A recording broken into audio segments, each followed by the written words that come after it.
Eu já tô no maior tricô com essa linda que tá aqui do meu lado. Oi, Bel, tudo bom? Tudo ótimo, e você? Tudo bem. Feliz ano novo, minha linda. Pra você também. Um ano muito próspero e Amém. lindo, né? Porque tá um espetáculo a mulher, imagina. né? Emagrece com essa pele maravilhosa. Doutora Isabel Martinez está com a gente hoje para falar sobre transpiração excessiva, né? Isso Muitas mesmo. pessoas passam por isso em diversas idades e ela trouxe várias soluções. Vamos começar o ano já explicando como fazer para suar menos nesse calorão, tá fazendo? Para poder sobreviver um pouco melhor, né? Qualidade de vida. Vamos Pois é. melhorar a qualidade de vida. Já que o verão tá cada vez mais quente, né? Nossa, tá uma coisa horrível, né? É verdade. Cada vez mais fica mais quente, mais quente. A sensação térmica é pior cada dia que passa. Verdade. Então o paciente que já tem a predisposição acaba suando mais.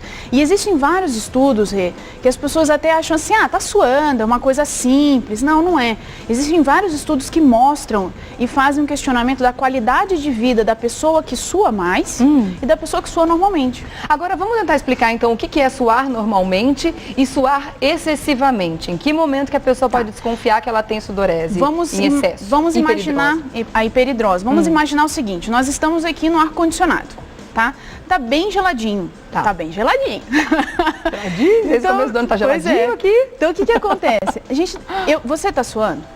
Não. Não, eu também não. Você entendeu? Eu também não. Agora, quando o paciente começa a observar que ele ficou no gelado, no normal, temperatura normal e está suando. Ou ele fica muito nervoso e começa a suar demais. Ou aqueles pacientes, por exemplo, as pessoas que você dá a mão, a pessoa está suando na mão. Ou a sandália, ela não consegue caminhar porque o pé fica escorregando. O pé tá escorregando ali dentro. Isso mesmo. Ou, por exemplo, a gente está num momento normal, não estou fazendo exercício, não estou naquele calor enorme lá fora.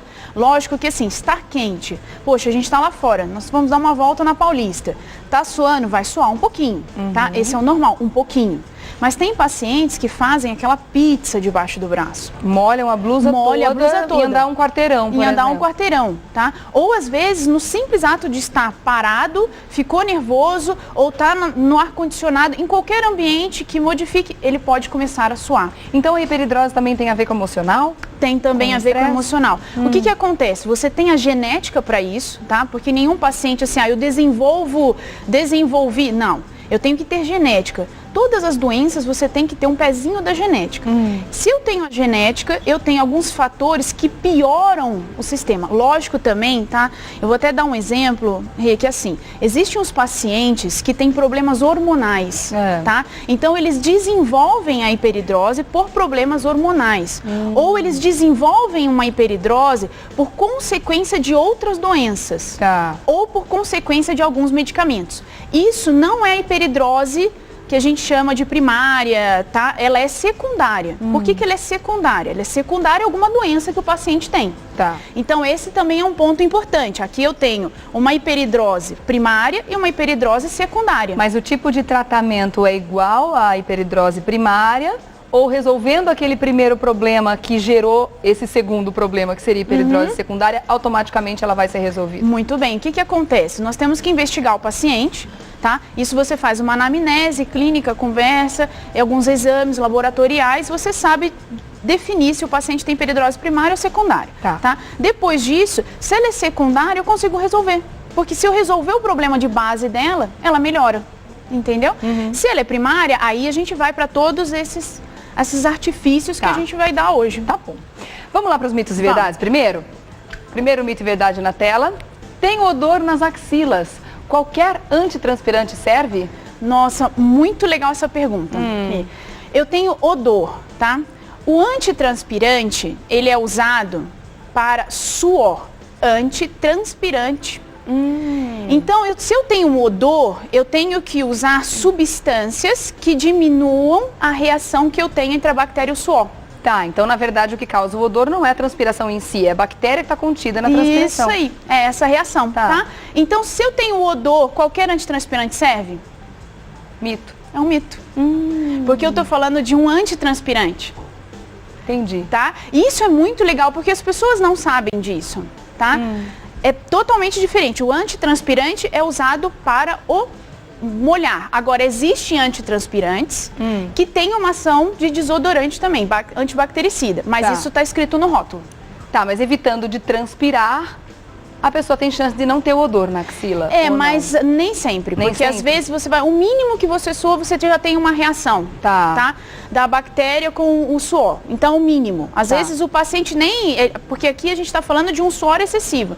Se você sua normalmente, tem gente que fala, eu não suo, mas eu tenho cheiro debaixo do braço. Isso se chama bromidrose.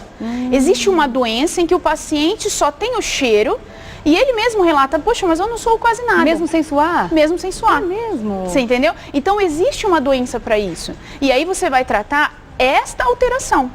Às vezes a gente até elimina totalmente o suor daquela paciente com toxina ou com outra substância, mas eu tenho que utilizar, o problema básico dela é a reação da bactéria com o suor. Ou a reação da bactéria na axila dela. Eu preciso agir naquela reação, então eu tenho que usar antibactericida. Tá certo. Próximo mito ou verdade na tela, vamos ver. O tratamento com toxina botulínica faz parar o suor por um tempo. Mito ou verdade? Muito legal. A toxina botulínica, olha, que a gente estava falando vamos ver por que a pessoa está suando muito. Olha só. Muito legal essa foto. É um drama no dia a dia da pessoa, É um drama né? E que altera a qualidade de vida. Porque eu vou falar uma coisa para mim, que eu acho uma das coisas que eu já ouvi de alguns pacientes muito importantes. Assim, doutora, eu não imaginava que eu poderia viver sem isso. Então eu me adaptei a achar que o meu estar assim é normal. E aí precisa mudar todo o guarda-roupa, essa pessoa tem um monte de restrições, de cores que não pode usar. É complicado para chuchu. Então, tratar faz bem? Então, a toxina botulínica para o suor temporariamente? Sim. Por que ela para temporariamente? Porque ela vai agir na glândula, tá? E por que temporariamente? Porque o organismo é muito sábio, né? Deus nos fez, eu falo que é muito sábio. O organismo vai reagir e falar, olha, eu não estou suando ali. Então, as glândulas têm que começar a agir, aquele músculo tem que começar a funcionar. Então, com os meses, o organismo vai reagindo, para que aquelas glândulas voltem a suar. Então, a toxina botulínica, Mas a toxina botulínica também tem um tempo de ação. Tem um tempo de ação, mas o tempo de ação... Ela morre, a gente pode dizer assim, depois de Não, o organismo reage para formar novos neuroreceptores, novos neurotransmissores, entendeu? Então, isso volta a mover aquele músculo, aquela glândula. Que é a mesma coisa, a toxina, uma pergunta, a toxina que eu uso para face, para rítides, né, para ruga, para pescoço, é a mesma toxina que eu uso para cá? A diferença é a localização que eu uso e a forma com que eu aplico e a distância entre os meus pontos. Onde ela vai ser injetada. É isso mesmo. E na face ou para ritide, para rugas, ela demora um tempo menor. E para cá, dura bastante tempo. Tá bom.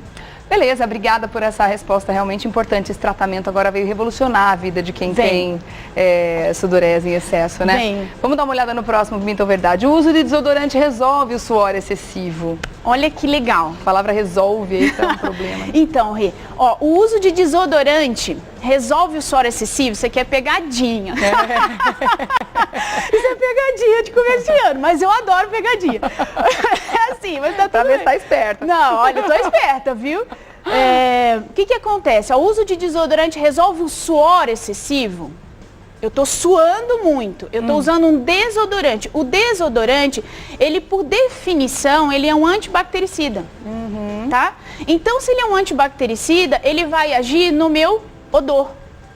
Ele não vai agir no meu suor. A não ser que este desodorante tenha uma ação também antitranspirante. Aí vai estar lá, desodorante com ação antitranspirante. Entendeu? Mas existe essa combinação. Existe essa combinação. Então, uma verdade é a seguinte, um antitranspirante pode ser um desodorante também.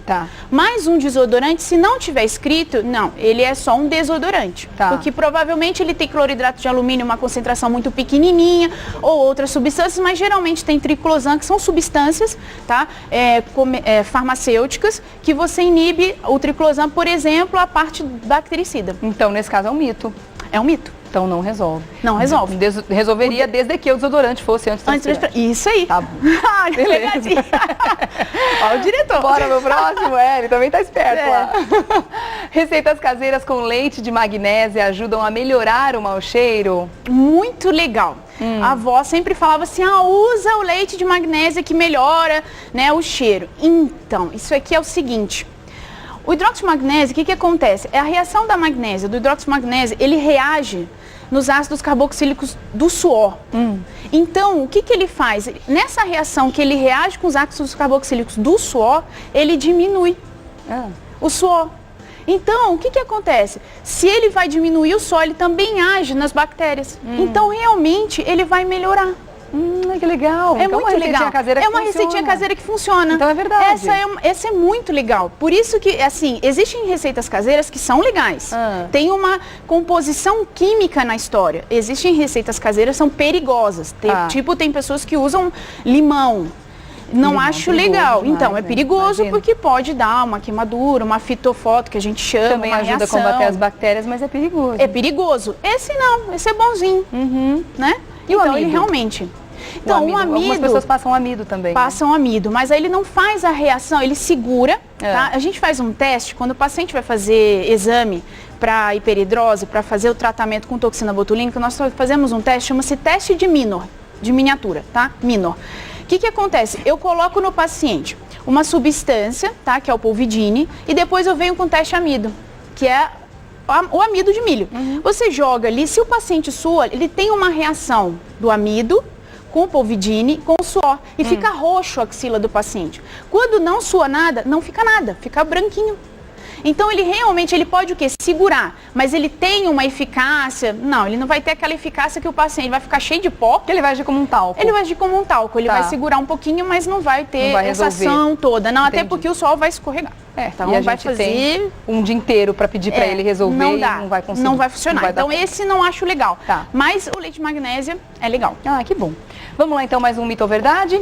Mau cheiro é causado exclusivamente pela falta de higiene. Então, vamos lá. Isso aqui é um mito. Por quê? Porque se existem pacientes que têm uma doença chamada bromidrose, você entendeu? Ela tem um mau cheiro, mas não é, tadinha, porque ela não toma banho. Às vezes ela acabou de tomar banho, um exemplo, ela acabou de tomar banho, ela sai do banheiro, daqui a pouquinho ela já está com mau cheiro. Então tem que tratar. Não é falta de higiene, você entendeu? Então tem que tratar. E aí a gente usa substâncias antibactericidas. Tá. Então não é porque a pessoa não está, né, no seu melhor momento, né? É a mesma coisa. Significa que ela não tomou banho ou que ela não tem higiene, né? Pois é, a mesma coisa do suor excessivo. As pessoas às vezes têm vergonha. Eu tenho uma paciente que ela relata, né, que ela usava mods debaixo do braço. É mesmo? Absorvente para viver aqui. Para viver aqui. Por quê? Quando ela ia pra festa, ela ia e acontecia o quê? Na festa, como ela suava muito, ela não conseguia ficar muito tempo com o vestido. Imagina, uma mulher. Então ela pegava o absorvente e colocava.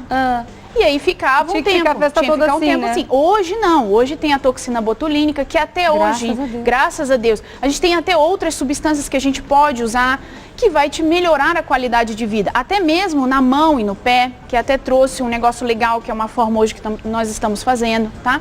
Então, tem qualidade de vida. Hoje, a medicina, o que ela busca para o paciente, para o ser humano, é a qualidade de vida. A gente precisa melhorar a qualidade de vida das pessoas. As pessoas vivem mais com uma melhor qualidade. Tirar esse sofrimento, esse desconforto, né? Que, como a gente já falou, vira um drama na vida delas mesmo, né? Vamos voltar com a doutora Isabel, a gente está falando sobre hiperidrose e tipos de desodorante. Qual é o mais indicado para você? Qual é o tipo de sudorese que você tem ao longo do dia? O que você faz do seu dia? Muitas vezes o nosso trabalho acaba influenciando na forma como a gente vai se comportar com relação ao suor, né? Sim. E aí a gente precisa usar esse ou aquele produto, né, doutora? Sim, com certeza. O que acontece? Por exemplo, existem pessoas, os executivos ou pessoas que usam terno, ficam mais nervosas e têm a tendência à hiperidrose. Você usar um antitranspirante, ele tem um tempo que ele vai fazer aquela ação. Depois disso, às vezes você não consegue. E você tem que usar antitranspirantes específicos também, porque também existe isso. Qual que é a diferença para as pessoas entenderem?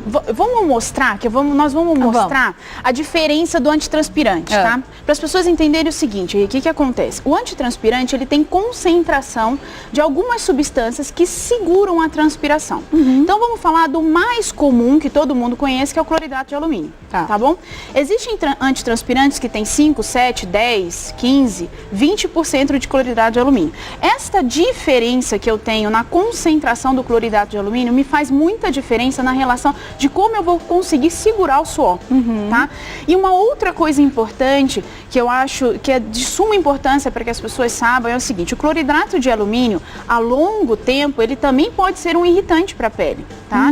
Então, isso também é um limitante. Tá. Então, assim... Então não dá pra gente fazer uso a vida toda desse Isso aí, o que acontece? Tem gente que nunca vai ter reação alérgica àquilo ali, mas tem gente que pode desenvolver reação alérgica àquilo ali. E quanto maior a concentração, maior a predisposição, Tá. né? E o que acontece com isso? Às vezes é interessante que o paciente pense em alternativas, tá? Em tratamentos alternativos que ele consiga ter uma vida, uma qualidade de vida melhor, né? Com o suor mais estabilizado, para que ele consiga trabalhar. Porque imagina você numa reunião, suando. Pelo amor de Deus. Ou suando, aí você vai falar com o seu chefe, aí todo mundo tira o paletó, você não pode tirar o paletó porque tá com aquela situação ali. Então, para as pessoas que estão de fora, as pessoas olham e julgam. E a própria pessoa se sente muito mal. Né? Não desenvolve a tarefa como Não. deveria, né? Porque tá preocupado com outra coisa, tá desviando o assunto. Pois é. Então, eu vou te dar um exemplo. Por exemplo, antes de eu mostrar esse antitranspirante, eu vou te falar de como a gente poderia dar um tratamento alternativo para o paciente, tá?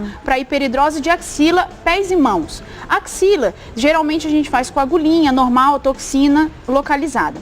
E hoje em dia tem se desenvolvido técnicas, porque imagina, na mão você dá um monte de espetadinha, porque como se faz a toxina? Com agulhinha. Tá. Fininha, mas é com agulhinha.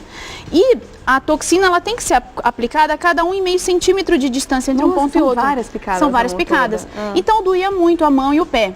Existem substâncias que você passa também, à base de cloridrato de alumínio.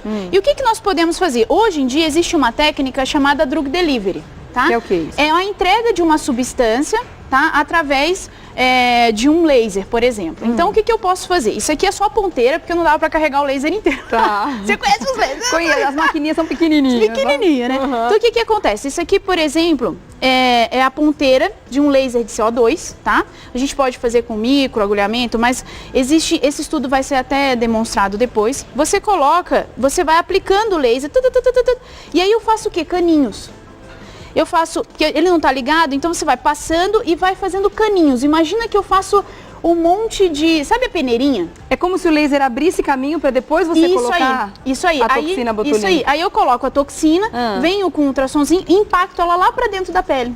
Sem precisar ficar fazendo Sem precisar essas usar a agulhadas agulhinha. todas. Existe também hoje uma outra Mas isso já técnica. está sendo usado. Já está sendo usado. Tá. Olha Lógico que legal. cada vez mais precisam de mais estudos. Tudo que a gente fala em medicina, se precisa cada vez mais de mais tudo estudos. que é muito novo, né? Tudo. Mas, na realidade, assim, a toxina botulínica, ela já é uma substância que se usa e é aprovada para a utilização de hiperidrose. E em qualquer lugar do corpo? Em qualquer lugar do corpo, tá? Então, assim, eu posso usar pés e mãos. Essa é uma técnica que eles estão desenvolvendo para diminuir a dor e ficar mais suportável para o paciente. Tá. Você entendeu? E realmente diminui. E cada vez mais precisam de mais estudos. Mas a toxina é muito bem documentada. Vamos fazer o seguinte, antes de falar aqui dos tipos de desodorante, como é que eles funcionam, vamos para as perguntas do pessoal de casa? Vamos.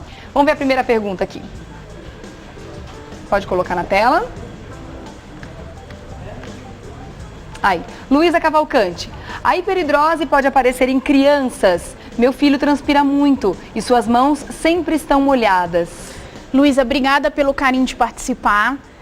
Pode sim. O que acontece? Tá? Pode em que sentido? A hiperidrose, por exemplo, ou na realidade o suor excessivo, a glândula sudorípara, ela aparece na adolescência, tá? Então, teoricamente, hoje em dia, o que tem acontecido? A criança, a gente chama de criança, né, 12, 13 anos, ela já está na adolescência, se ele estiver nessa idade, tá? A partir dos 8, hoje em dia a puberdade aparece entre 8, 12 anos e 11 meses, mais ou menos, tá? A medicina não é exata. E o que acontece? Quando aparece a glândula sudorípara, eu já posso começar a suar. Então, é o período de aparecimento da glândula sudorípara, a adolescência. Com o aparecimento da glândula pode aparecer a hiperidrose. Isso aí, eu posso começar a suar. Nesses adolescentes, aí a gente vai tratar. Tem que ver o caso, tá? Conversar com o seu pediatra ou com o seu dermato e aí você vai cuidando, tá? Tem como você passar creminhos que seguram um pouquinho, mas com muito cuidado, porque assim, como é um adolescente, até que nessa idade já não tem tanto problema, mas a gente tem que usar coisas específicas porque a pele dele também é muito sensível, entendeu? Mas dá pra você tratar.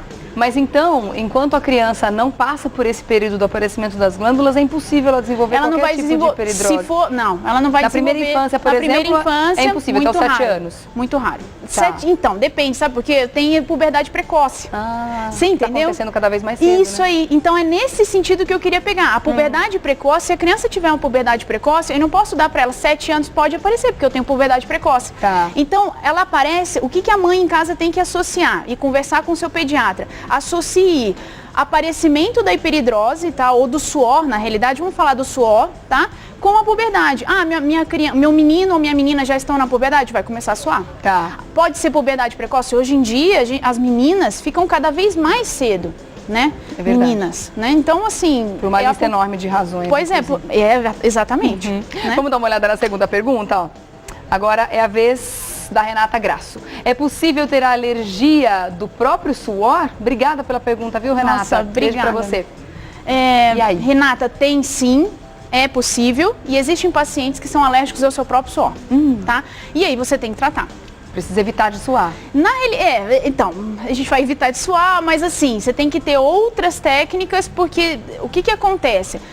O paciente, ele tem alergia ao mínimo, às vezes. Ele soa o mínimo e tem alergia, desenvolve, ele começa a coçar. E às vezes a gente tem até que entrar com antialérgico, tentar modificar. Esse é um tipo de doença que a gente vai tendo que adaptar à vida do paciente. Normal, tudo bem, mas isso pode acontecer. Tá? Mas a alergia ao quê? Ao próprio suor, suor ao líquido dela. do suor Ela ou tem às uma bactérias reação presentes? Não, é o próprio suor dela. Tá? Exatamente assim, o que acontece? Nós já temos colonização normal, mas o suor do paciente faz uma reação e ela acaba tendo alergia.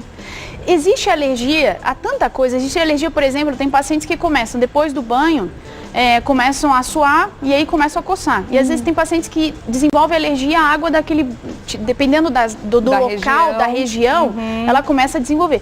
Tem gente, não é falar sobre o próprio suor, mas por exemplo, tem gente que tem alergia à pressão. Usa uma bolsa, fica alérgica. Usa um sapato, quando tira pela pressão, tá todo vermelho, inchado e coçando. E o mais interessante é que essas alergias podem aparecer em qualquer momento da vida, né? Nossa. Você nunca foi alérgico a isso, de repente passa a ser, é uma loucura. Mas o importante então é que ela procure um médico para ver qual é o tipo de tratamento adequado no caso dela, né? Mas pode sim. Obrigada, viu, Renata? Vamos ver a pergunta da Natália Ambach. Obrigada também, Natália, pela participação. A ovulação das mulheres influencia no suor? Então, o que acontece, Natália? A ovulação das mulheres influencia no suor? Acho que ela está querendo saber da questão hormonal de uma forma geral, eu acho que vamos falar de uma mais sensíveis do mês. Vamos falar de uma forma normal, tá? O que acontece? Todo hormônio pode alterar, tá? Lógico, eu tenho testosterona, aumento de metabolismo, então assim, depende do que eu estou apresentando. E depende também da hipersensibilidade que o paciente tem. Se ela tem, por exemplo, eu tenho um aumento maior de testosterona, eu vou suar mais, porque tanto que homem, às vezes, quando corre, tem um metabolismo mais acelerado, ele pode. Então, assim, o hormônio pode influenciar? Pode. E existem outros hormônios até que dão a alteração que eu estava te explicando da hiperidrose. Então não tem problema nenhum, pode sim. Agora não vamos especificar a ovulação. Eu posso mudar, Natália, com muito carinho assim, hormônios podem influenciar no suor? Podem sim, porque lembra que eu te falei que existem doenças com alterações hormonais que causam um aumento do suor excessivo. Aí a gente tem que dosar CTH, são outros hormônios que eu não vou ficar exemplificando porque senão a pessoa fica louca. Então não é só testo, não, são os hormônios no geral. Podem sim. Aí uma investigação mais completa vai dar. Sim. Aí eu vou até aproveitar a sua pergunta, Natália, com muito carinho para falar os hormônios nas mulheres e nos homens, em todo mundo. Pode sim. Tá bom. Beijo, Natália. Obrigada pela pergunta. Tem mais uma aqui, vamos ver? Mais uma perguntinha? Tem? A Lúcia Helena. Transpiro muito e agora com 45 anos aumentou mais ainda. Tem a ver com a chegada da menopausa? Então, se ela estiver na menopausa, aí ela está falando da questão dos calores, onde você tem uma queixa comum, né, desse suor nessa fase. Desse suor dessa fase, onde você Mas isso é considerado hiperidrose? Não. Faz parte dos sintomas da menopausa. Não, faz parte dos sintomas da menopausa. É igual a pergunta da Natália, que eu acho que assim, quando ela fala também de ovulação, pode ser quando ela quer falar das mulheres que entram na menopausa. Então, neste caso aqui, faz parte dos sintomas da menopausa, não tem nada a ver com hiperidrose. Mas a mulher pode fazer uso, por exemplo, da toxina botulínica para passar por esse período suando menos, ou não é legal fazer isso? Não vai, porque na realidade ela sente aquele fogacho, né? Ela sente um calor no corpo inteiro, generalizado. Não é localizado. Às vezes até ela fala assim, eu sinto aqui na cabeça, eu sinto, mas na maioria das vezes o fogacho que ela sente é generalizado. Tá. Diferente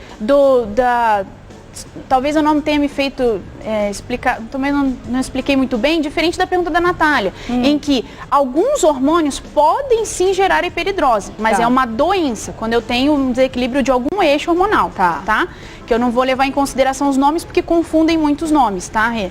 Neste caso não, é fogacho, é sintoma, o paciente apresenta, faz parte do quadro clínico do paciente, aqui não adianta e não tem nada a ver com hiperidrose, tá? Então, hiperidrose é uma doença diferente. Sendo menopausa, vai passar. Vai passar dela, aí ela vai ter que ir para o ginecologista, conversar e equalizar. Tá certo. Vamos voltar para a mesa para a gente conhecer um pouco mais a respeito dos desodorantes, porque é uma dúvida comum, né? Quando a gente chega na farmácia, no supermercado, a gente pega um desodorante na mão e não sabe exatamente para qual situação ele é feito e qual é a sua necessidade em cima daquele produto, né? Você disse que tem diferença entre desodorantes e antitranspirantes, né? Isso.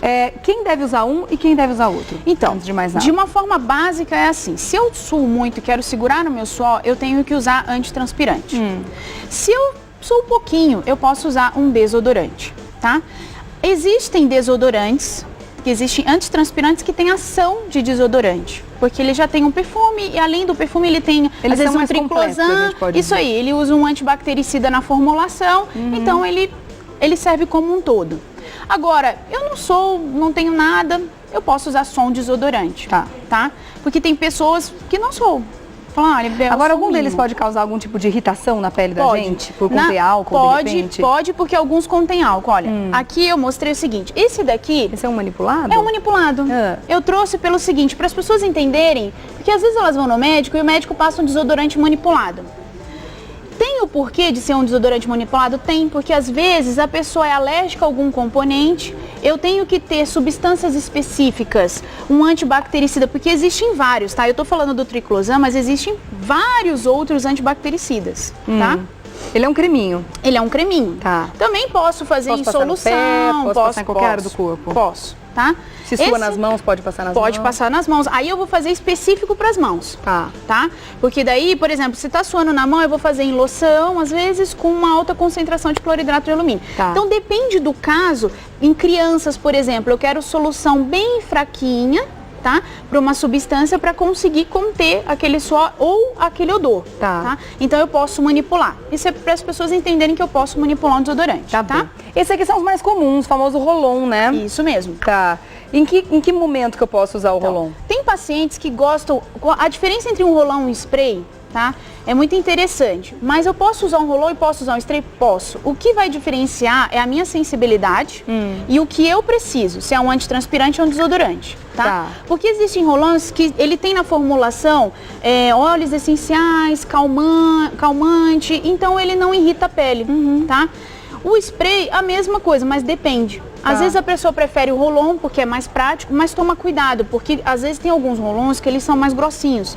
Então eles também podem, de certa forma, como é que eu posso dizer? Uma forma generalizada de falar, entupir, ficar irritando, obstruir, a saída do... Então, agora, assim, é uma pergunta que muita gente faz, eu me lembro que há pouco tempo atrás na internet deu muito buchicho essa história dos antitranspirantes, que as pessoas comentavam que poderia dar câncer.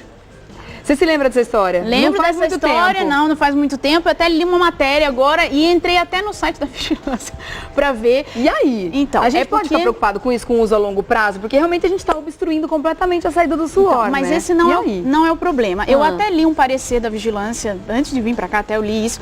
É o seguinte, o que acontece? As pessoas naquela época estavam falando sobre o câncer de mama. Porque Tá. eles achavam que era muito próximo e aí era o desodorante que Perto estava dos gânglios desenvolvendo tudo aquilo. mais. Não se foi comprovado, porque na realidade, o câncer de mama, a discussão era essa, ele apresenta quadrante superior externo, porque é a maior densidade. Então, assim, é o local que mais se apresenta. É por causa do antitranspirante? Não, não é por causa do antitranspirante. Agora, se você me explicar, me perguntar assim, Bel, o cloridrato de alumínio, ele pode ser alergênico, ele é absorvido? Alguns estudos mostram que é absorvido. Tá. Mas o parecer que eu li e li em alguns artigos não conseguiram provar isso, tá? Isso foi uma coisa muito falada, mas ninguém conseguiu provar isso. Então, é uma inverdade até a presente data. Tá. Entendeu? Se algum dia alguém conseguir provar, Isso. a gente vai ficar morrendo de medo, né? Pois é, mas não é por isso, porque tem gente que nunca usou desodorante e tem. Então não é por esse lado que a gente tem que pensar, Tá. você entendeu? Existe totalmente diferente. Agora, o uso de cloridrato de alumínio em alta concentração, que é esse mais concentrado que eu trouxe, o cloridrato de alumínio já conseguiram provar que ele fica um pouquinho impregnando na pele, tem uma certa reação e também pode te causar alergia. Tá certo, então. Tá bom? Doutora, infelizmente a gente tem que encerrar o nosso papo de hoje, que tá uma ótimo. delícia. Esse assunto a gente poderia continuar estendendo, porque existem outras técnicas também, Sim. né, para combater essa sudorese específica, mas é importante que você, claro, como cada um é um, né, Sim. procure um especialista para saber como resolver, né? Saber quais são as causas e como é que vai resolver, quais desses métodos podem ser usados no seu caso, né? Por isso, quer fazer contato com a doutora Isabel? Clínica Martinez com z.com.br, Clínica Martinez com z.com.br, aí você vai também lá no Facebook e coloca Clínica Martinez. E no Instagram também, @Clínica Martinez, curte lá que você vai ver quanta novidade legal tem por ali. Obrigada, Bel, obrigada, viu, lindona? Um beijão. Eu que agradeço, um bom ano lindo pra você. Pra você também. Também a gente se vê. A gente logo se vê. mais, tá bom? Beijo. Beijo, lindona. Até.